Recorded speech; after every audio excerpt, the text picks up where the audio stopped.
Let me record. What's up? Welcome to the PGU Invest Podcast, where we only invest if the price is going up. We got Colin that puts back with us today. This probably gonna be like a normal thing of collabs. We're gonna run through our Sunday watch list. It's April 18th, 2021. Let's go. How y'all doing, man? I'm Jimmy, one half for the Calling It Puts podcast. I just want to give y'all a little bit of information on the stocks that I'm watching this week and kind of my reasons behind that. Most of the information that I'm going to give out to y'all is more so the information that I'm thinking of, things that are events that are happening and why I think certain things are going to happen. It's not so much to do with the technical analysis of the charts or anything. It's just more so of like a common sense thing. So this week, kicking off, as you know, like today's the 18th, so tomorrow's the 19th, and the day after that's the 20th, and this is the fourth month of the year. 420 is a big day for a lot of people for obvious reasons. So two of the stocks that I'm watching this week are SNDL and also TLRY. Like I say, literally there's like nothing happening for those companies other than 420. So that's one big thing that I would focus on. So if you do decide to go into that, again, this is not financial advice. We are not financial advisors in any capacity. Facts. We are not telling y'all to buy any of this stuff. This is just our thoughts. Okay? Buy what you want to buy. Buy what you want to buy. But if you do decide to go into this, just know there's no significant news other than the fact that Tuesday is 420 and these are weed stocks, period. Okay. Now, my next stock that I want to talk about, it's not really a stock, it's more of a crypto, is Dogecoin, not Dogecoin, it's Doge. So there's a big thing going around, circulating around the internet about 420 for Doge, how a lot of people are expecting Doge to, eclipse the $50, 50-cent mark. I would advise y'all, if y'all, like I say, if y'all going in that, just be willing to, to risk what you willing to lose, bro, period. But I will say if you're trying to play that game with any crypto, but Doge specifically, because I'm kind of noticing a trend in it the last couple of days. It shoots up to like 30, 35 cents, drops right back down to 27 cents, 26 cents. So I mean, there's no day trading rules or anything like that against crypto. So you could definitely get in that on the low, sell at the high, rinse, repeat, bro. Like you can make money off of Doge tenfold, more so than the people that's just holding. So there's multiple ways to get into that. And then my last two stocks are going to be Marathon and Riot. These two kind of run off the blockchain. Bitcoin dipped a lot this weekend. I saw it was under 53,000 at one point. But then the last time I looked today, it was up almost at 57. So watch out for Bitcoin, because right now for a lot of people with big money, it's in a buy range. So Riot and Marathon are the two stocks that you need to take a look at if you are considering, any uptick in the crypto market, because I would make those two stocks skyrocket this week. But that's my take. I don't want to bleed y'all ears out, but that's just what I think.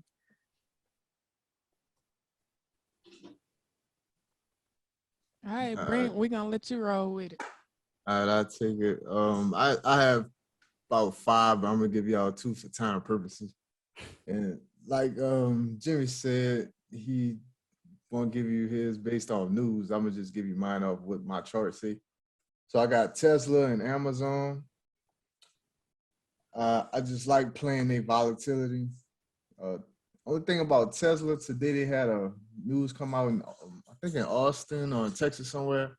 A car had killed 2 people, and it was driving without a driver. So that might be something that to watch for Tesla taking a dip. But if it doesn't take a dip, I'll be surprised. Based off looking at my chart, I'm looking for it to pass up 780. When it breaks through 780, I'm looking for it to test 800 again. So my mark is 780 for me to get in that play. And my other stock is Amazon. Amazon is just based on the chart, looks like a nice cup. I'm gonna see if it creates a handle, bounce off 3321, but I'm looking for it to break past 3433 for me to get into the play for it to test 3450. And Yeah, that's my 2 plays. Hey, you gotta have that big money to get an Amazon, boy. What? Hey, you Even Tesla you don't too. need all that money, man. You don't need too much money, but you need some money. Woo-wee. Yeah, I'm trying to come up off them, but I'm damn sure watching Tesla with that news out. I'd be shocked if it don't take some type of dip. But if it does, that's my time. Because it's not gonna stay down there for long. If it does dip, man, when Tesla was at 500 for that sell off, I was looking at like $800 calls like a couple weeks out from that. And I was hesitant to get it, man, because of just I didn't know how the sell off was gonna go. Tesla could fall like 40 points one day and go up 50 the next. It's just like that. That's why I was like, man, I wish I would have got those calls, but it's just I know Tesla, like you say, it could drop fast. Real fast. You can lose your money quick. Yeah. You don't know what you're looking at on those plays, you can lose your money real fast. I'm talking within a matter of minutes. You can make a lot in minutes too, though. Right. You can buy a couple seconds. Yeah. But man, it will take your premium and flush it down the toilet. Hey, I'm not gonna lie to y'all though. I do have one more that I was looking at. Apple. The only reason why I'm looking at that because I got a swing that expired this Friday, bro. I got a swing. That's on my watch list, Jimmy. So we can go ahead and talk about that too, so I can knock it out. I'm gonna let you go ahead and hop on that. But that I'm just saying I'm bringing it up because I got a contract. We are all in Tesla. Period. I got 4 contracts on not Apple Tesla right now. and Apple. We all got. I got some contracts on Apple. I got it. All right. So I guess speaking on Apple, we got the Apple event on Tuesday, right? That's 420. So they're gonna be introducing a new line of products of iPads with their M1 chips. They supposed to drop a new MacBook Pro. Supposed to have the AirTags. Yeah. So so I kind of charted mine, and I love to chart like a triangle pattern, if y'all know what I'm saying. Like when it sets up to where it works in a triangle and you kind of just waiting for it to break out of that triangle? Huh? That's an ascending triangle. It got a base.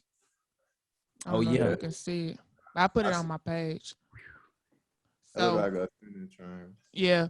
So I'm waiting for it to break out. The RSI 143 or something like that. What's the breakout that I'm hoping for is past 135.3.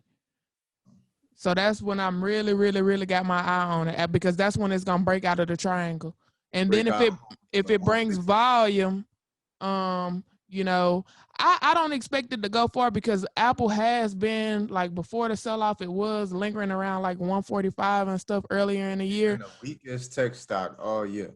So I mean, if it gets past 135 with the volume and everything just from the event, after $3 or $4, I'm gonna think about getting out. Like the RSI right now is less than 70, but I mean that's gonna be one of your biggest sell indicators. If you see that RSI, I don't have the particular number. I just checked to see what it was, but if I'm not mistaken, it was around 55 to 60 range. So it was still kind of high, So. And I was looking at a week chart for my RSI. I wasn't looking at like the year, just looking at over the last week, because it'll be kind of different depending on what time link you're looking at. Said like a 50. Yeah. That's 5 days. So, I mean, you still got a little room there, but you just want to be careful because, once you get over 70, it ain't no rules after that. And then, so my next one that I have is CCI, in which I'm so mad that I didn't hold this. That's the people that lease the cell phone towers, and they buying big into fiber and stuff. Oh, Crown Castle? Yeah. So I had got a call on them back in March, and I actually did good off of it. And I'm mad that I didn't get a longer call, because since I got that call, they went up like $15 in the past month. And so they have earnings tomorrow, pre-market. And I'm just looking at that to be a catalyst for, to bring some volume or whatever. If the earnings are good, we'll just kind of see how it goes. You could have played this a whole month and got money. That's what I'm saying. I just played it a little bit and I made good off of it and I got out. But, you know, it's been on the run all month. So I'm just saying, like, if the earnings is good, it might be good to, you know, jump in. That's all-time high. Right. And what's this ticker again? CCI. CCI. Yep. And I charted it, so I'm looking anything above 180.20. I'm looking at that, but like I said, I'm considering the other factors. You got to consider the earnings report. Right. You I got don't like earnings. Yeah, that's what I'm saying. You got to consider a lot of factors. You got to consider the volume. But I like this stock because it's just been a steady uptrend. If you look at like the year chart and everything that's going on, even if you want to get a long call to for risk management, like, you know, maybe a September or something, I don't know. I still see it being a good play, you know. It was consolidating for like 6-8 months. Yeah, so it's time for it to shine, you know. It's been, you know. And it took a while because when I was in that 165 call, it didn't move fast at all. It took a while. Yeah, it's on the uptrend. Been on uptrend for a long time too. This looks like Home Depot chart.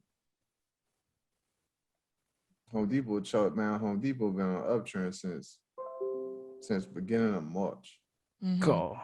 Steady uptrend. Yeah. Like I don't know what the ceiling is.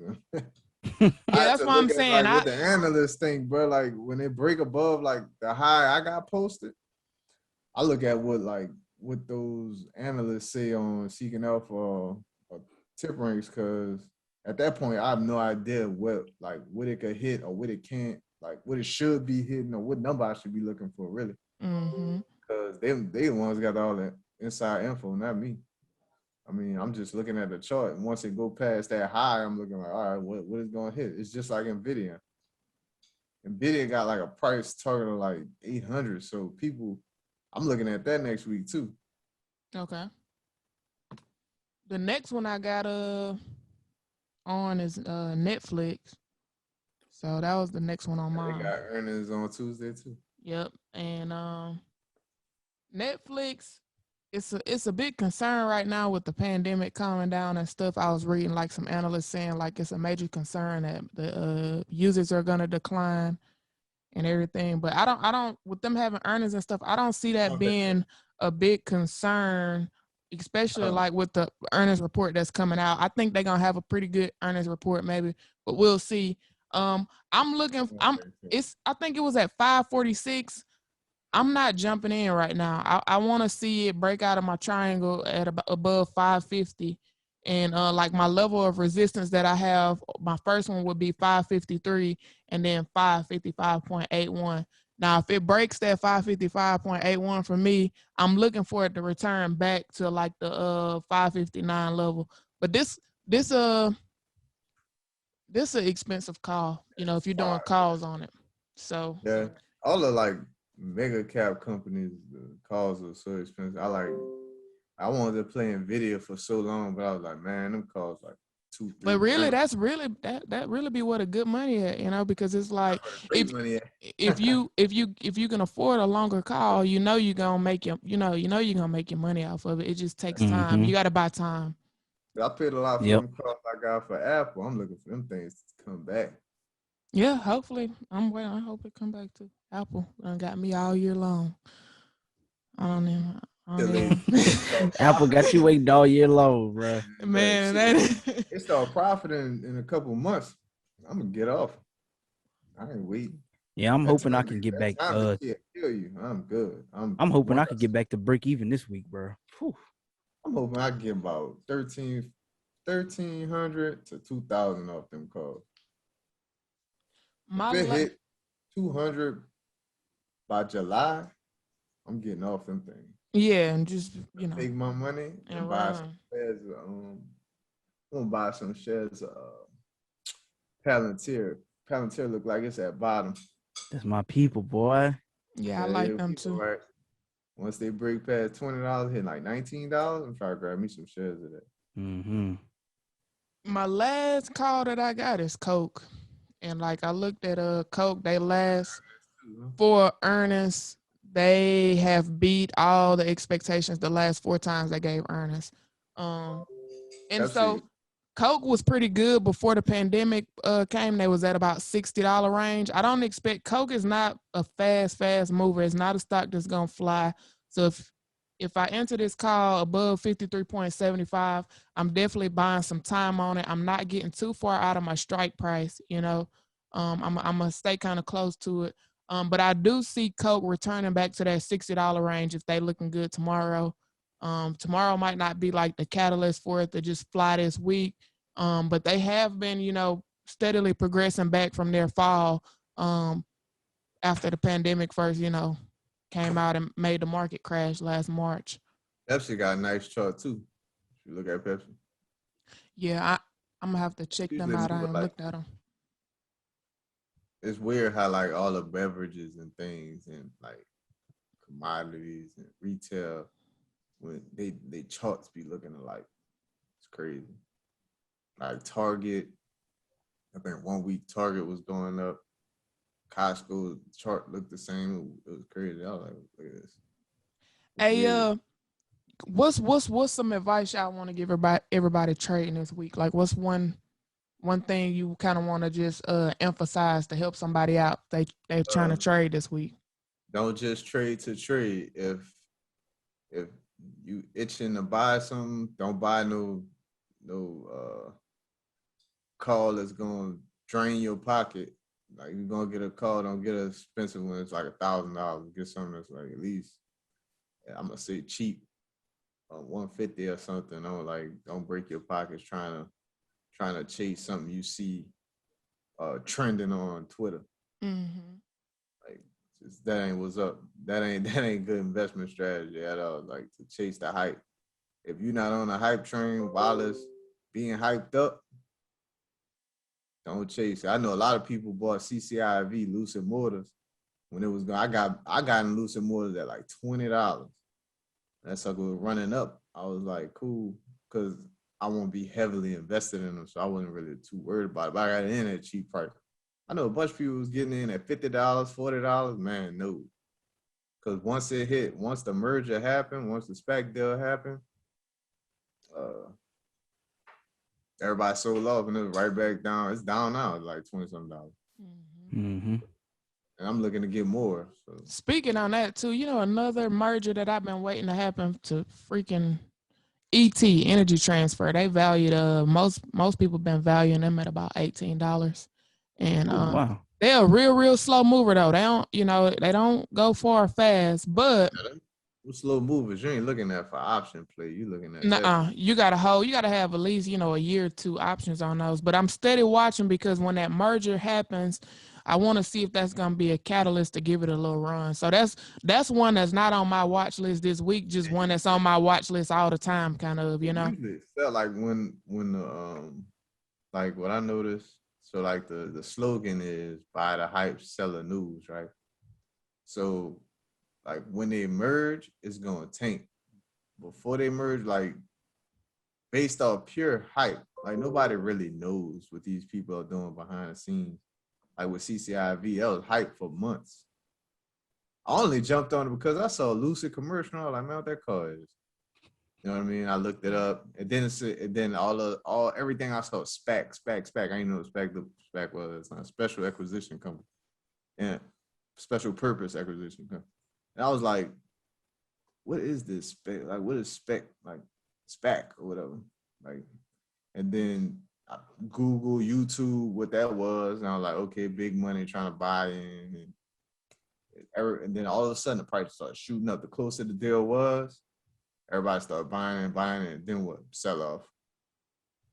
Just man, like that. I had a different experience because I had a stock. I can't really say too much about it but I had a stock that I had looked it up because I wanted to know at the time. I Googled it, like what was typically done when a company's merged, like who goes up, who goes down, right? Mm-hmm. And so it was kind of the opposite of what I read because the company that sold, of course, their stock went down, but the acquired company went up at the time.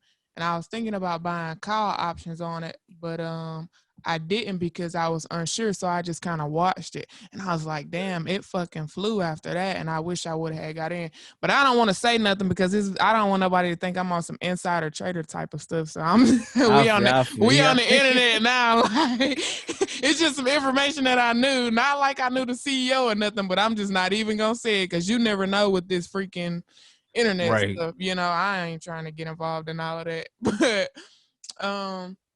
so what you got, Jimmy? What's your advice you want to give them for trading this week? Something they can keep with them, you know, as a trader as they grow. Gotcha. So I would say profit is profit, man.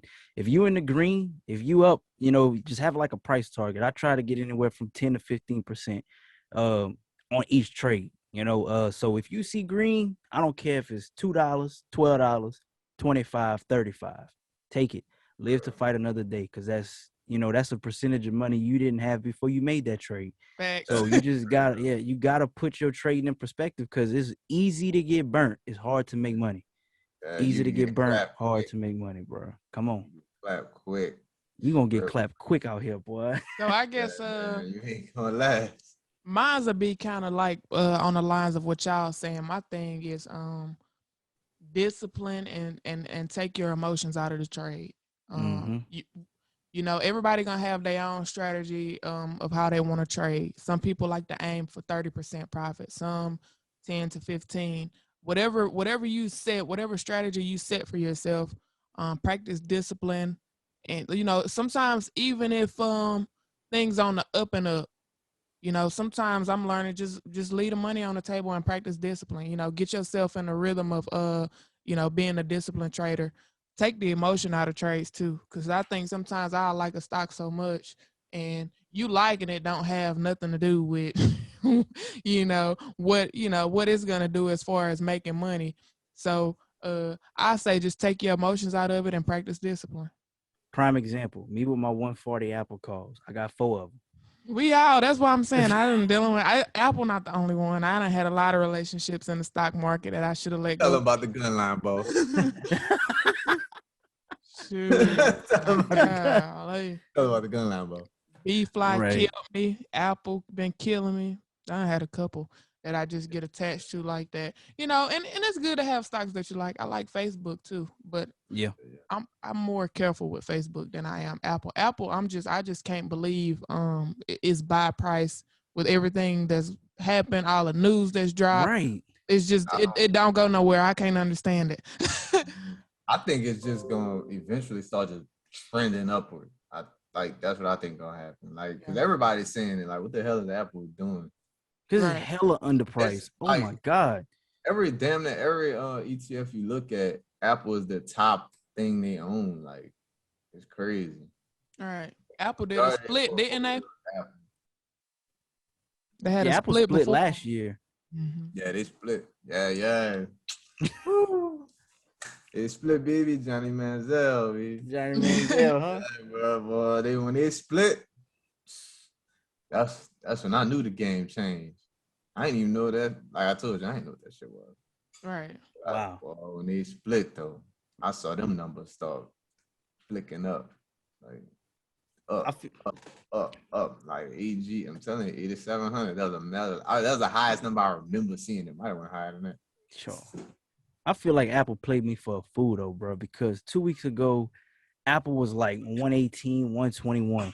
And then, like, in a span of like 2-3 days, it went from like 121, then 128, then 131. So I was like, man, this mug might roll. And then it hit 135 and would drop back down a little bit. I said, I'm going to get some 140 calls.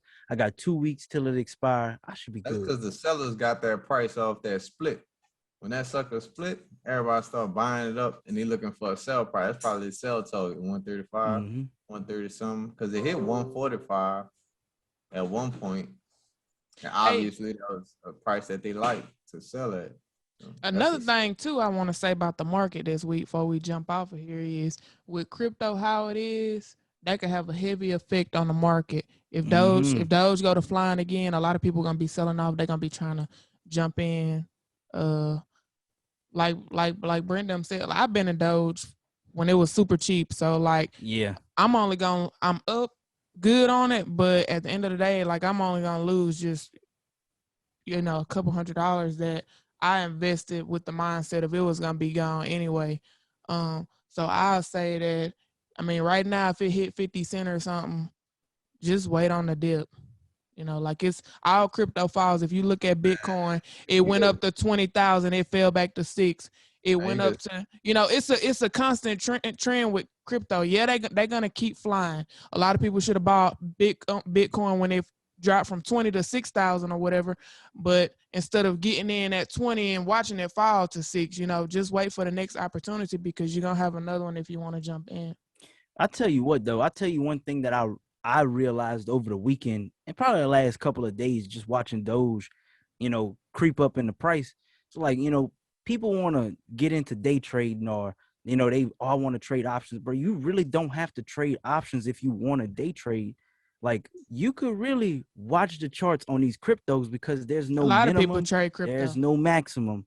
Watch the charts, put your money in on a dip, run it up, pull your money out, rinse and repeat. That's what I'm going to do with Doge this week, man.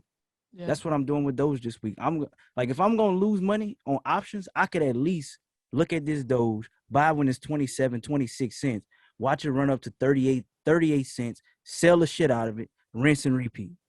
Mm-hmm. Period. But they got the dumb people going to actually hold that shit, though. No, and that's good, but what I'm saying is the people that's going to make the most amount of money off of this crypto renaissance Doge having is the people that flipping. Think about it. You put 300 into something, right? Say after 300 you bought under 1 cent, bro. You better take some of that crap off the top. Exactly.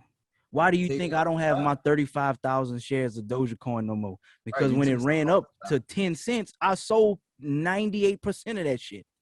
Yeah, man. You never you can't tell because it's hot right now. But they got another one that's My thing is too. I'll probably hold for the simple fact of I feel personally. They got people trying to think they coming up off this shit. Nah, I'm a hold mine because a lot of people said Doge never get over 10 cents. It went over 10 cents. They said it never get over a quarter. It got over a quarter. Nobody is a guru and a stock expert to say what's going to happen. Years ago, nobody believed in Bitcoin. No Doge don't have a limit on coins and stuff right now. But who's to say in the future that something don't change? I hope Doge gets a limit on coins. You just never know. And so people trying to predict. My thing is people trying to predict like they know what a crypto is going to do. It's like saying you know what the stock market is going to do. You just really don't know. They so hyping that shit up. All the famous people hyping that shit up. Elon Musk, every time you talk about it, go up. That's why I went up last time. Well, this time it just flew up for no reason. Hell, nobody even didn't even predict it. It just fucking clicked up. Like just run into it with no idea what it is. Man, y'all better figure out what that crypto shit is before y'all just throw y'all money into it. Yeah. I think as far as like the stock market and even crypto, just trading in general, you have to know when to be a pessimist and when to be an optimist, period. Mm-hmm. Any crypto you looking at, bro, you need to be an optimist on it because they got a bunch of them. Yeah, they got a bunch of them, but you need to pick the ones that people talking about every day, and you need to play those. AMP. That's another one that's about to start running up. It's real cheap. I think it's AMP. I think. Yeah, I think if you got in early on Doge, shit, if you gonna hold it. I mean, because you don't ever know. 10 years from now, it could be a different story. I'm pretty sure a lot of people, because I remember a lot of people talking down on Bitcoin, and now everybody just looking crazy. So that's why I'm not gonna down the situation or try to fault nobody for anything, because 10 years from now, somebody that bought Doge at fucking less than a penny, and if they held it for 10 years, and 10 years later they showing everybody, oh, I got 80 million off of Doge or some shit, what video is gonna be played back of people just saying oh, they stupid, this and that. But it's dude, if you put fucking $300 into something and you made a lot of money off of it, and if you ain't missing that $300, then shit, I say go for it. I tell you, my only advice is just now, don't jump in putting $10,000 in it. Hell no. You know, got people doing that. Yeah. It definitely got people doing that. So if you're doing that, I wouldn't advise you to just take 10,000 right now and invest in it. But if you've been in it, if you've been on the ride since, way before the chaos, hey man, it's your bag. You hold it if you want to, because it's gonna keep running up and down. It's too popular for it not to just have a continuous trend on. Like it might go back down to 7-8 cents. Couple months it'll fly back up 30 or 40 again. You just never know, A lot of people thought it was over for Bitcoin when it hit 20 and dropped. See what it come back and did. Exactly. I remember that people was ecstatic, like, oh, Bitcoin's at $22,000. Boom, like 2 weeks later, it dropped to like $9,000, and everybody, oh my God, Bitcoin, the floor done fell out. Look what we at now. Right, and now you got people saying it's gonna be $400,000, one day. Right. What Kathy Wood say Bitcoin worth? What she said? She said if I don't know if she said on the lines of like if 1% of like the big corporations start investing their money into Bitcoin, it could go over, $400,000. And a lot of people thinking she crazy right now. They like Bitcoin ain't going over $400,000. Well, yeah, you the same dumbass that said at fucking 6,000 it was over with. Like you can't. Nobody can predict. Like you said, be an optimist, invest smartly. And shit, ride the wave if you can. Bitcoin got a limit. Once it's gone, it's gone. Yeah. Right. That's why the price is so damn high. Don't have no damn limit. Doge ain't got no limit right now. Yeah, like if something has an unlimited supply, it's technically worthless. Right. Correct. I mean, we got, I'm just saying. Yeah, like, but Bitcoin got 21 million. And once 21 million coins are gone, they gone. That's it. Right. I don't know how many they got. And I don't know that much about, and I don't even know that much about Bitcoin, but I damn sure know that much. But we gonna have my partner tomorrow. We talk about Bitcoin and any kind of coin you want to think about. Okay, I'm gonna check it out. Crypto heavy, and he gonna talk crypto. Okay. Well, guys, we ain't gonna hold everybody up. We had a good talk. Y'all check out our bangers for the week. I mean, like we said, it's not financial advice. We just giving our personal perspective and some of our technical analysis on it. If you want to ride with it, you can. If you don't, that's cool too. Yeah, this is for entertainment purposes only. Yeah. Facts. All right, y'all. All right, y'all. See y'all next time on PGU Invest.